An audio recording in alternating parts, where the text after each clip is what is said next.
All right, so now we're going to jump into scene one. And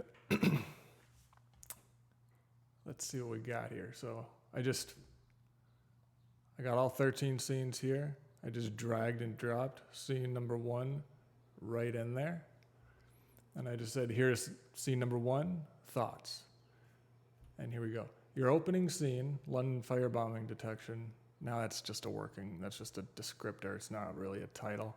Is a strong and atmospheric introduction to the 28 Hours Later graphic novel series. It effectively sets the tone for the escalating horror of the rage virus outbreak, establishes the stakes of a continental crisis, and introduces key themes like institutional collapse and the fragility of safety.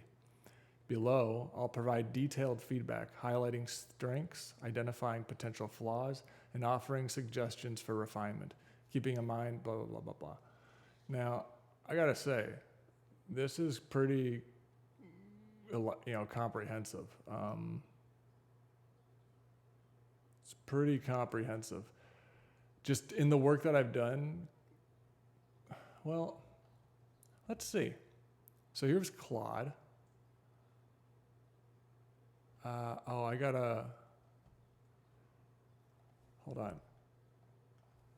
I need you to give me feedback on scene one of a story that I'm writing. First, I will feed you documents that provide context. So I'm going to start with that.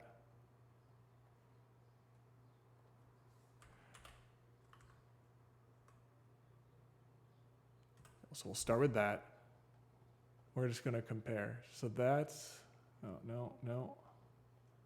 Copy. And then we want to do the same thing. Yeah, I was trying to. All right.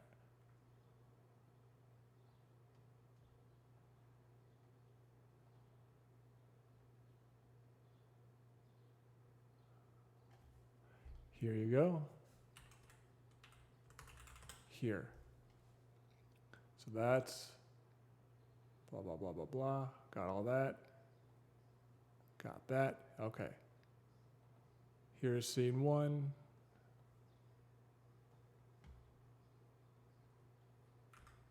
I just want to do it exactly the same. So on Grok, I said, here's scene number one, copy thoughts. Copy thoughts. Just like that.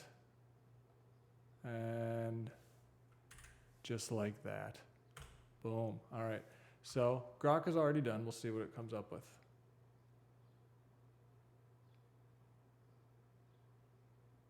Wait.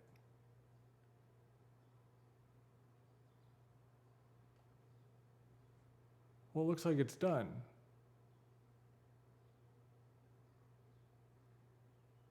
Didn't I?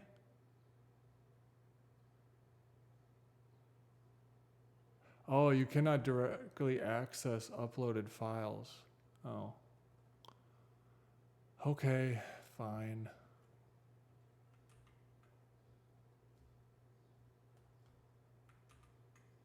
Control C. And Control V. Boom. All right. So let's see what we got here. Immediate attention, blah, blah, I don't need to know that. Potential flaws, overcrowded character introductions. These in a short span. So it's saying that there are multiple character introductions in a short span. But I'm going to, look. You got to keep up. That's how I'm doing it. I'm writing it the way I want to write it. So, yeah. Noted. Thank you. A lot of characters in a short time, but just got to roll with it. This is the way I want to do it. While each has a distinct role, The rapid fire dialogue risks blending their voices. That's for the graphic novel side, right? The right page. The left page will be more elaborate exposition. So, suggestion: consolidate or delay some character introductions. Yeah, that makes sense. Pacing and dialogue density. The dialogue-heavy nature of the scene, while effectively conveying shock, can feel relentless. Well, it's going to be in a graphic novel, so it's fine. That's going to be that particular format. Speculative elements risk overreach. Infected sharks and whales. Yeah, because I had this idea. I was just going through it, and I mean, why not? Oh, wait, I didn't actually get this is out of date, actually. 1 second. It's actually not the most up to date. Dang. Because we have, I'll bring this over here. London firebombing detection. Right. So, and the fish, what if they feed them? Infected sharks, whales. I don't know. Is that actually...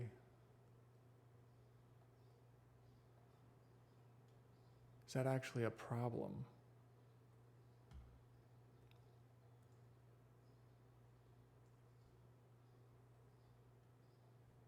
Oh, see, now I'm getting confused because I have too many things going on. So, all right, so speculative elements risk overreach. The discussion about infected sharks and whales and bodies washing ashore is intriguing but feels slightly far-fetched. Does it? I don't think so. I don't think so at all. I mean, I think about it, so I don't know why that's so far-fetched. Where the rage virus is primarily human transmitted. And it's just, your imagination starts to run wild. In a situation like that where it's highly fear-based. I don't know why. No, I disagree. It's interesting feedback, but no, I just don't agree. I don't think it is far-fetched. That's what I'd be wondering about. Where the rage virus is primarily human transmitted via bodily fluids, while it's meant to show the team's panic, it could distract from the more grounded threat of human carriers. We're just getting started, don't worry.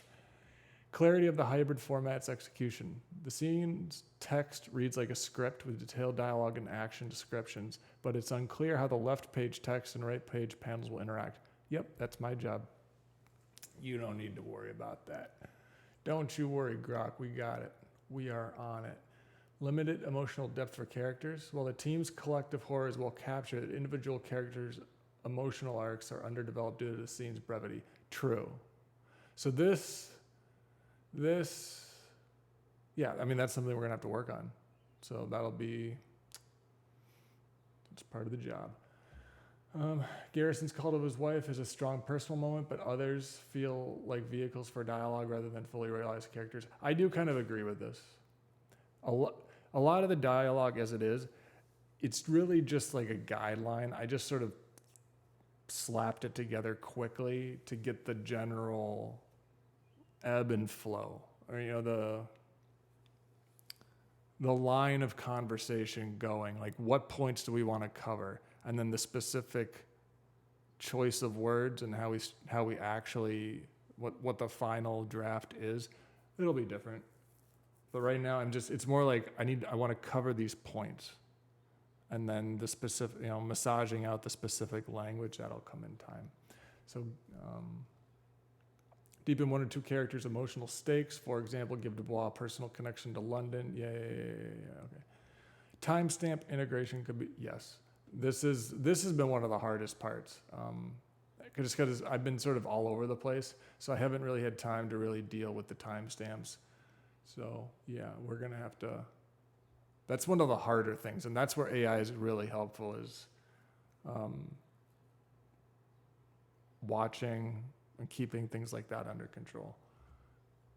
because AI is very good with numbers. So anyway, suggestions for enhancement: leverage the hybrid format for emotional depth. Yeah, exactly. See, it already knows what I'm gonna do. So yeah, boom. All right. So it suggests what it's suggesting was already my plan. Okay. So there we go. Streamline the cast. Reduce the number of named characters. That actually is a good idea too. I think I just had too many people. So yeah, we are going to reduce the number of named characters.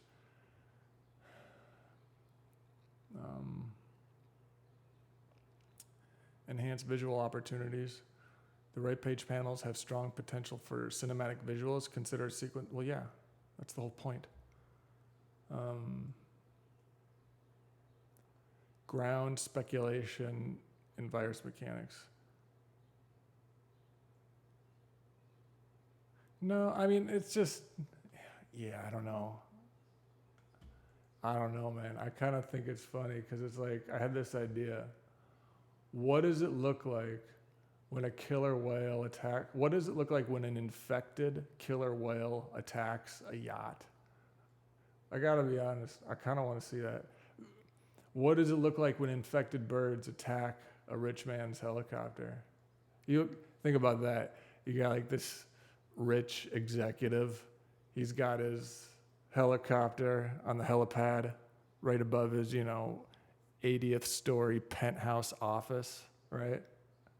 And he thinks he's good because he's got his own helicopter while everybody else is on the ground getting torn up, caught in traffic, can't escape. He thinks he's good up there in the helicopter, and then he got burnt. Yeah, I think that could be a cool scene.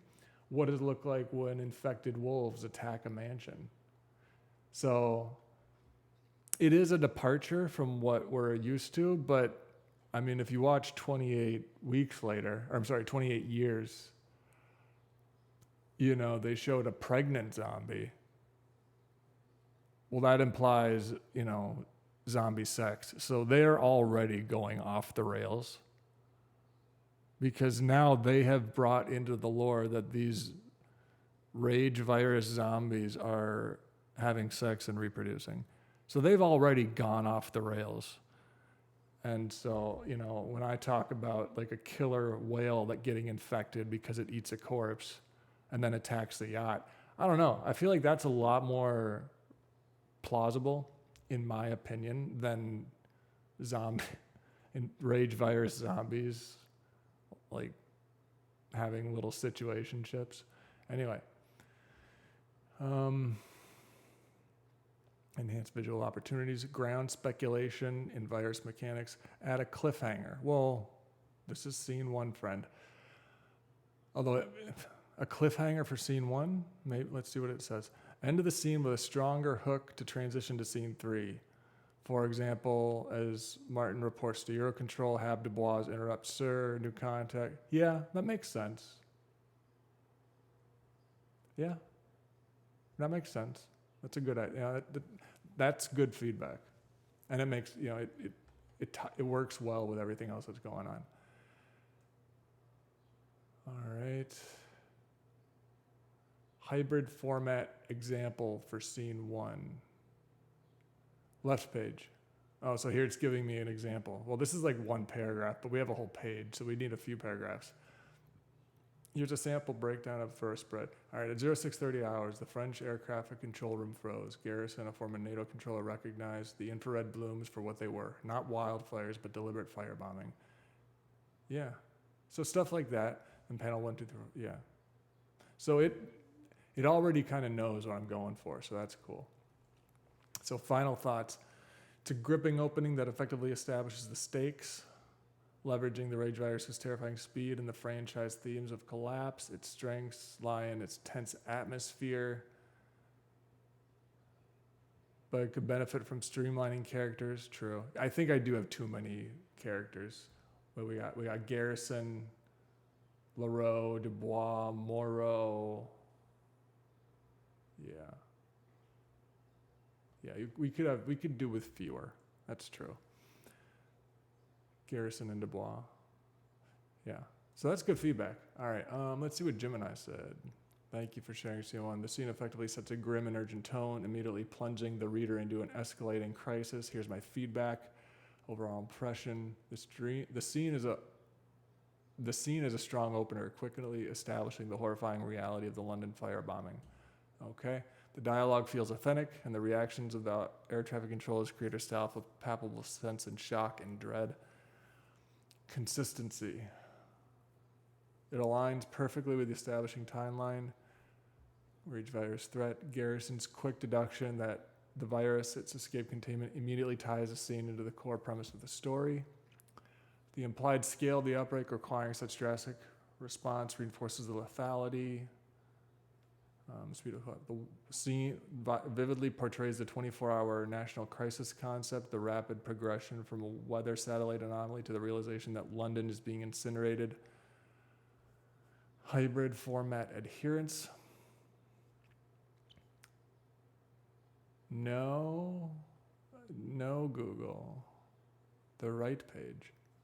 Offering exposition, character, and advancing the plot through dialogue.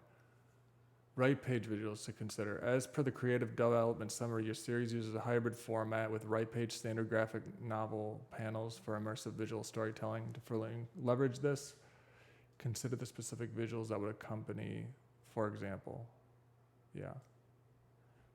And I think that's one thing where AI would be very helpful to me, is figuring out how those visuals should go. So like close-up of the infrared blooms on screens, that's a great visual.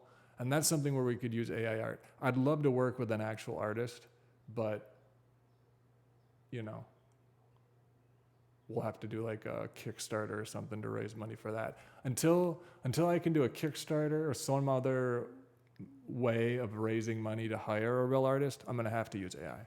There's just no other way. If you're an artist and you think you could do it and you wanna contribute, let me know. Figure out a way to get in touch. Anyway, character introduction and dialogue. The character Dubois, blah, blah, blah, are well introduced. The roles make them ideal first witnesses. Garrison's ability. The false comfort section, where they discuss the channel acting as a barrier, is particularly effective. It showcases the initial human denial and then the chilling realization that even natural barriers might not be enough. Pacing and tension. The scene's pacing is excellent. Well, thank you. Starting with a subtle anomaly and gradually building tension through the controller's dawning horror. The transition from scientific observation to military recognition, when the terrifying understanding of the virus's escape is handled very effectively. The concluding lines. It's not just aircraft we need to worry about, and the immediate call to the Coast Guard broaden the scope of the threat and leave the reader with a strong sense of impending doom. If you say so, we'll have to let the human audience be the judge of that. Suggestions for refinement. Visual cues for the right page. While the text is strong, think about explicit visual cues that would dictate the graphic novel panels. For example, are there specific actions, expressions, or visual metaphors that you want? Yeah, there are. Sensory details. Consider adding more specific sensory details that could be translated visually or add to the atmosphere. For example, the flickering of the screens, the hum of the equipment, the distinct smell of the coffee or lack thereof, and the growing chill in the room as the horror sets in. Overall, this is a compelling start to your story. Okay, so I have a notification. Oh, anyway. I'm looking forward to seeing how you integrate blah, blah, blah. And then we had Claude. Where's Claude? Scene one. See, Claude's very short, but we'll see what it says. This is a strong. All right. So, feedback seems to be good, but areas for enhancement. Some lines feel slightly exposition heavy. For example, that's deliberate. Could be more natural. Consider breaking up longer explanation. I had the same feeling. About this. Yeah, it should be just. It's deliberate. It's deliberate. Maybe just it's deliberate. Right? The dispersion pattern. Yeah, I'm gonna have to figure that out. Well, Garrison is well defined. The other controllers blend together somewhat. Yeah, so common feedback there. Technical credibility. The progression from weather satellites to military recognition could use one more beat. Maybe someone checking military frequencies or cross-referencing. That's an interesting idea.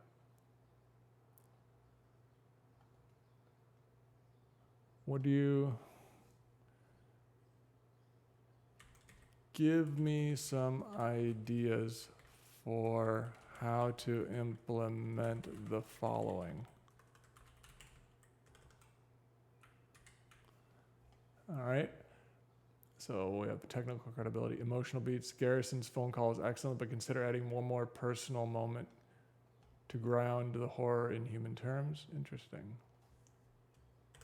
See, I think Claude gives really, but like Claude of all the AIs seems to, ChatGPT is the most disappointing. Claude is the first to get confused, but the quality of its output is the best up until the confusion occurs. So up until, because the Claude context window is about 1/10 that of Google. Google has the biggest context window, so it doesn't get confused, really. It's pretty reliable, but it just doesn't have the quality of flavor that Claude does. So it's a trade-off. Anyway.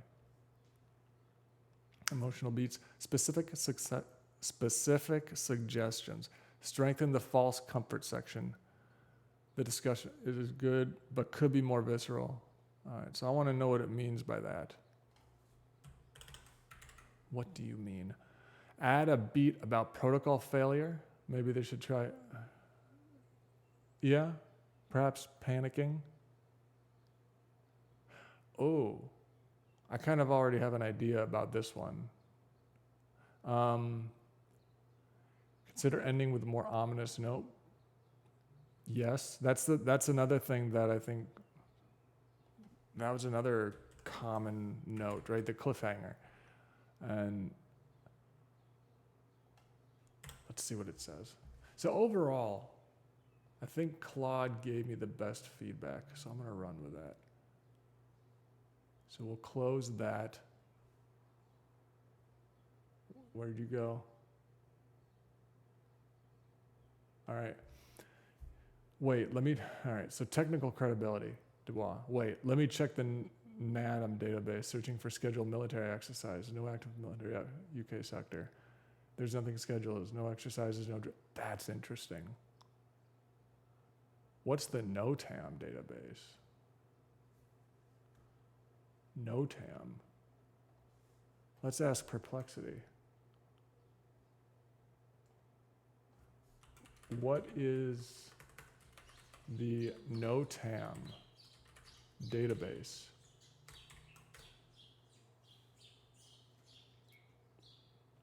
It is a centralized digital repository that contains all active NOTAMs, notices to airmen, interesting, which are time-sensitive bulletins issued by aviation authorities to inform pilots and other flight operations personnel about temporary changes, hazards, or abnormalities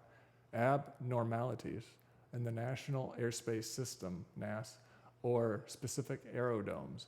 The database is essential for flight planning and safety, as it provides up-to-date information on issues such as runway closures, airspace restrictions, navigational aid outages, and other operational changes that are not published in advance through standard channels. Okay. Well, I just learned something. I didn't even know that existed. Real-time updates. The database is continuously updated to reflect current conditions and hazards that could affect flight operations. NOTAMs are classified by type. NOTAM D, blah, blah, blah, blah, blah, blah, blah, special area. Pilots, dispatchers, and air crews can search the database using keywords, location codes, or predefined search combinations to find relevant NOTAMs for their route or area of interest. The database includes both domestic and international NOTAMs with formats that may vary by country but are increasingly being standardized according to ICAO guidelines. automated distribution. Modern NOTAM management systems integrate with flight planning and dispatch software. Electronic flight bags, okay, and other tools automate the delivery. Electronic flight bag. And other tools to automate the delivery and filtering of NOTAMs, ensuring that relevant information reaches pilots and operations staff efficiently. In the United States, the Federal Aviation Administration maintains the official NOTAM database, accessible through online tools such as FAA NOTAM search portal. Globally, the International Civil Aviation Organization also provides a NOTAM repository for worldwide search and analysis. In summary, the NOTAM database is a critical infrastructure for aviation safety, providing a centralized, searchable, and up-to-date source of operational advisories that are essential for safe and efficient flight operations. Boom. So yep, that's what you want to check. So he checks the NOTAM for military exercises. Right, because you're getting fire bombings, all these things. So they would be looking for military things. Also, because at this point in the storyline, the UK is like a no-go. The whole thing is under military quarantine. So yeah, it makes sense that you'd be searching for military exercises. Nothing scheduled. All right, so military frequency, option 2. Can we monitor military frequencies? Emergency bands should be clear. Static fragments, code red, civilian containment failure. That's interesting. That's an interesting way to go about it. You could do both, actually. You could work something like this in with both of them. All right, additional emotional beat. My sister lives in Camden. Nobody knows what to say. Lived, past tense, don't, not yet. Wider applications. My daughter's on a school trip to Canterbury. Well, that wouldn't be the truth. So actually, neither of these would work because London, the UK has already been wiped out. So, yeah, that wouldn't work because no one lives in Camden at this point. No one lives in Camden at this point, and no one is going on a school trip to Canterbury. So we'll have to think about that. Strengthen false comfort section. 21 miles of salt water, the infected would dissolve. Would they? Would salt water dissolve a body? Would a body floating across the 21-mile English Channel, would a body floating across the 21-mile English Channel be dissolved by salt water? No. I doubt it. Would not be dissolved by salt water during the crossing.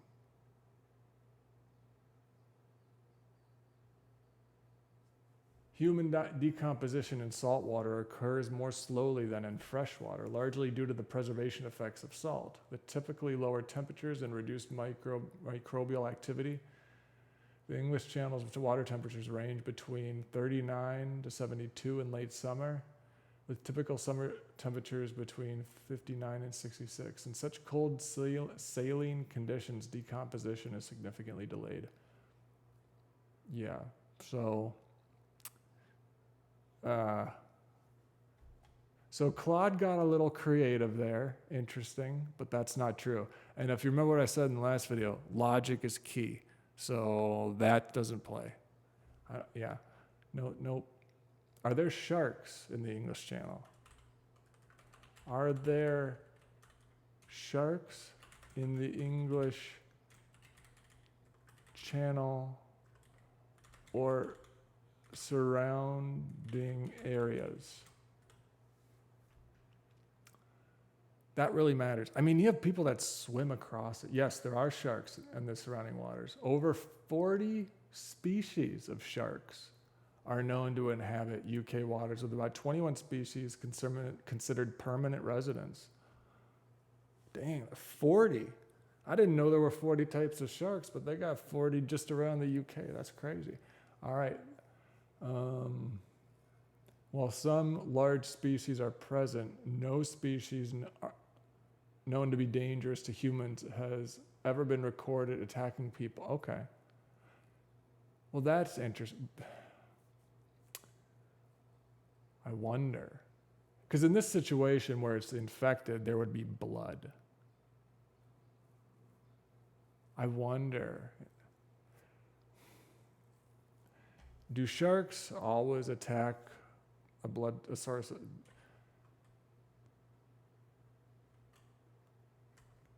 Do sharks always attack a blood source? That's key. They do not always attack a blood source. The idea that sharks are irresistibly drawn to blood and will attack any source is a myth popularized by movies.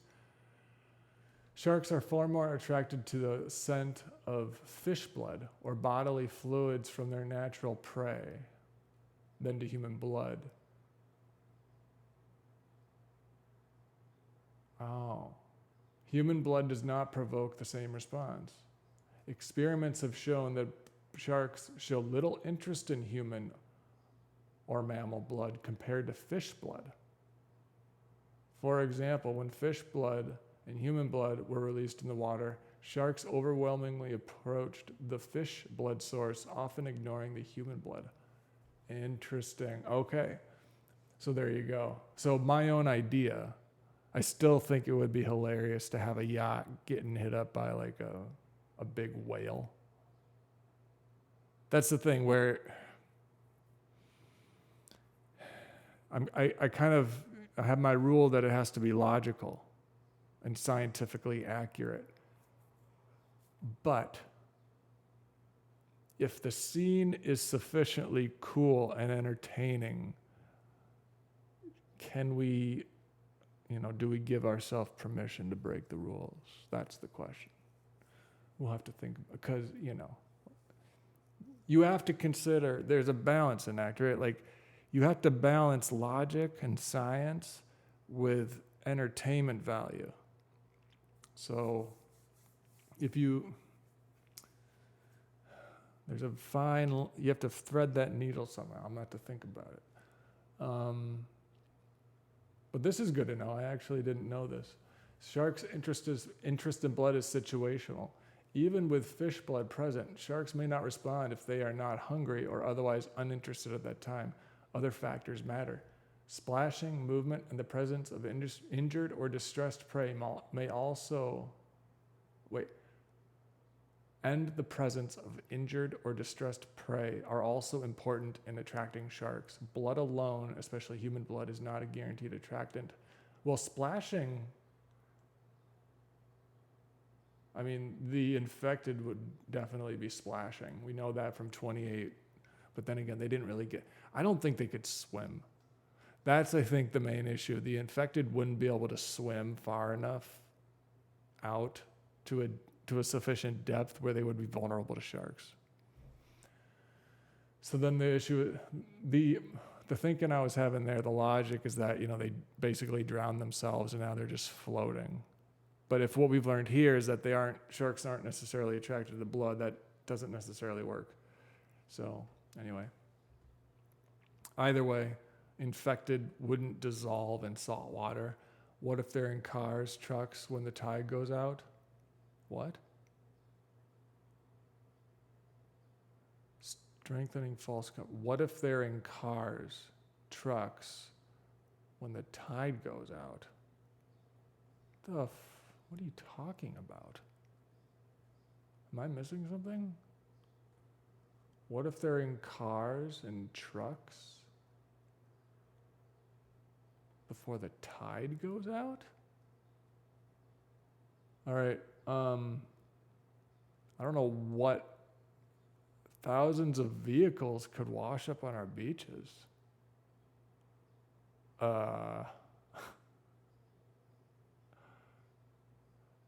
So this dialogue is sort of whack. All right, so yeah, AI is hit or miss. That literally makes no sense. Thousands of vehicles could wash up on our beaches. No. All right. Well, hey, Claude, don't sweat it. You're not perfect. No one is.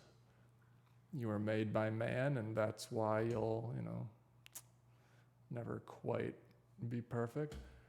Good effort, though. You tried. Option 2, marine contamination. The fish feeding on infected fish. What does that do to the food chain? Fishing boats bringing in infected catches. I wonder.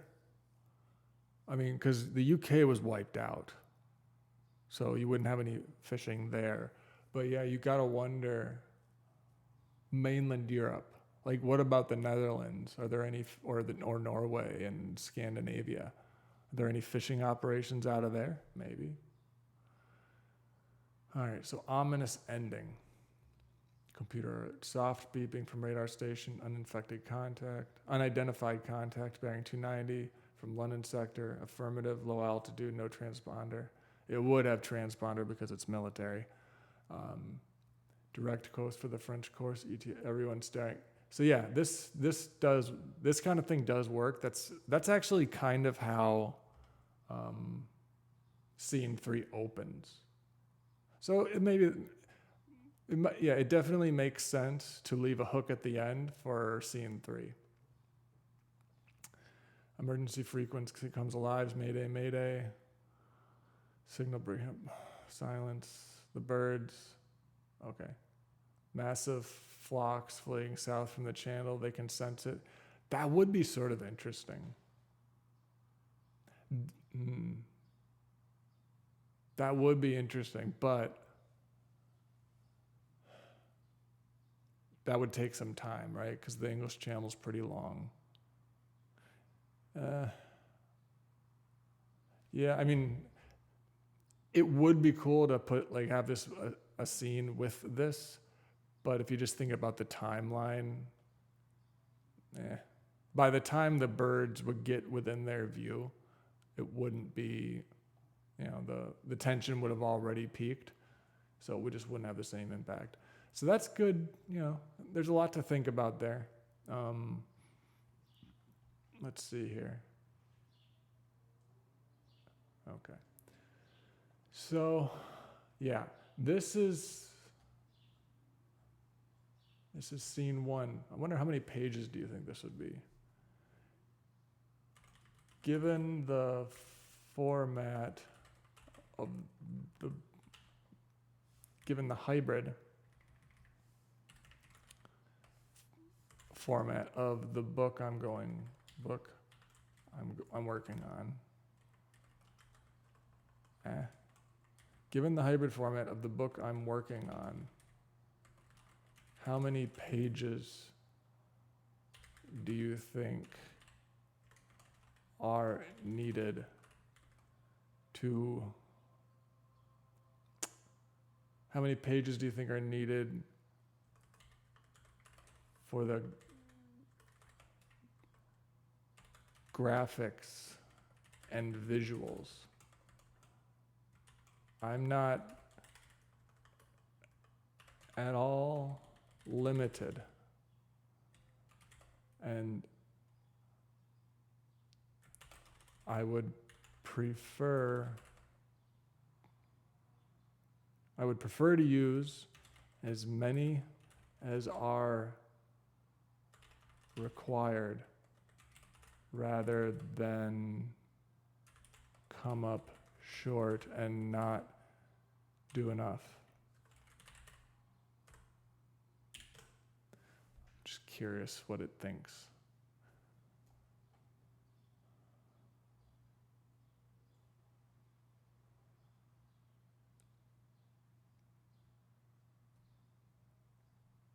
Because I sort of see each of these as like a, whatchamacallit, like a it's a scene, but it's really a chapter. So 12 pages. 8 to 12 pages to do it justice. Here's my breakdown. See, now this is good. Like, just sort of like what to have here. That's good. That sort of helps. Because I'm trying to write the story. I don't even really know how to put together a graphic novel. I can write the story, but I do need help with the visual aids. And so, yeah, I think this is very helpful. I might even copy this.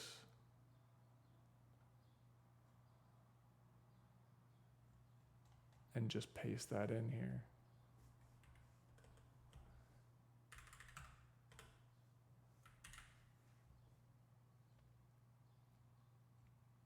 Yeah. All right. So we got that now. And that's like part 1, chapter 1, the opening. We're connecting it to the movie and just basically picking up right where in 28 Weeks Later, where the firebombing happens, where they firebomb the city. That's where we're picking it up. Because my original story for this whole thing actually takes place 28 months later. And there's like this op where they're going into Paris to recover some things.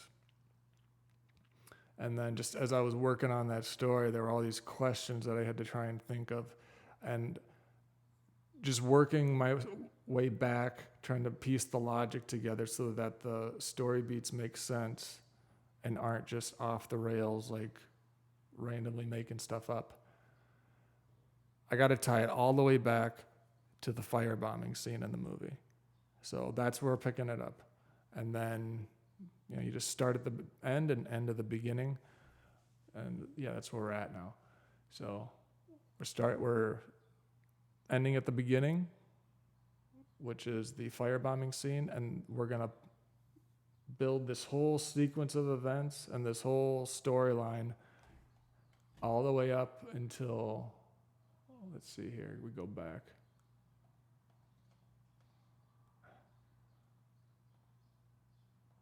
After London. So that's part 1, right? The London firebombing, crisis escalation. We're busting it. It's crossed the mainland. It's going out into mainland Europe. Then we have part 2, where it sort of addresses.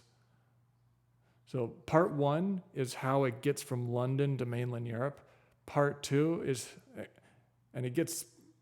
The first point of contact in mainland Europe is France, right? Because if you look at a map, the most likely location is the northern coast of France. Just because you got to think about the flight path and how much fuel the helicopter would have. It's the closest spot. So yeah, they probably land in France. So part 1 is how it gets from UK to France. Part 2 is how the situation starts in France, and just how it goes from being a singular, isolated set of a carrier. Because if you remember the movie, Andy, most likely carrier from his father when he got tackled in the subway tunnel. He's the most likely carrier, but he's asymptomatic. So how does it go from an asymptomatic carrier to busting out through France? That's part 2. And then part 3 is the aftermath, right? Because part 2 is really sort of how it starts in France and expands out throughout, the rest of Central Europe.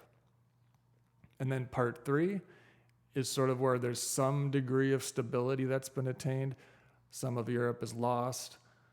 Some of it's, under just varying levels of military rule, because in that situation, there's nothing else. And that's sort of the progression. And so it increases in scope. And that is part 3 I talked about. So yeah, the Paris After Dark, this was the original one I started writing. This was the first original story. Or actually, no, I guess it was this. the mission briefing is like the first chapter of Paris After Dark. So I haven't really organized or named these properly yet. So I started here, started writing this. I got all these questions and yeah, had to work it back and put all these together. So that's where we're at. I'm going to work on sort of finalizing scene 1. Now that we got that, I guess it could be chapter 1, but we'll just leave the names as they are. So yeah, 1. So can I write 12 pages? I think so. Can I write 12 pages this week? We're going to go for it. I can probably do 2 tomorrow. Yeah. Because that's 2 a day, basically. 1, 2, 3, 4, 5. That's literally 2 a day. So if I can do 2 pages a day, which I think that's doable. Maybe, actually. I don't know. We'll see. But yeah, it's July 5th. So where's my calendar? Ashura. What's Ashura?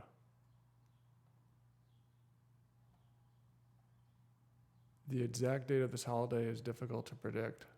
This is just what's Ashura? Man, if I don't even know what it is. Anyway.